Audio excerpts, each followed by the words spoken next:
Sinita ni Defense Secretary Gibo Teodoro ang mapanganib na pagbuntot ng China sa barko ng Pilipinas na naghatid ng supply sa Ayungin Shoal. Sa aerial video na ito, kita ang pagharang ng dambuhalang barko ng China Coast Guard sa vessel ng Philippine Coast Guard. 3 oras na nakipagpatintero ang Pilipinas sa mga dihamak na mas malalaking barko ng China noong Biyernes. Nagtagumpay naman ang resupply mission sa BRP Sierra Madre sa kabila ng panghaharas ng China. Pero ayon kay Defense Secretary Gibo Teodoro, inilagay ng China sa alanganin ng buhay ng mga Pilipinong crew na sakay ng barkong muntikan ng mabangga. Wala ngang water cannoning pero mas delikado ang mga maniobra na ginawa nila sa mga kasama natin na Philippine Coast Guard. This is to me irresponsible behavior on the part of the Chinese Coast Guard. And I think that the world knows who is in the right.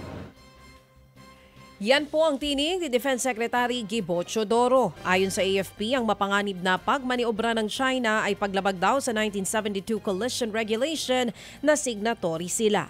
Kaya tingin ni Teodoro, hindi pwedeng sa diplomasya na lamang idaan ng Pilipinas ang pagtindig. Kabilang sa mga pinag-aaralan ngayon ang paggamit ng barko ng Philippine Navy para sa resupply mission.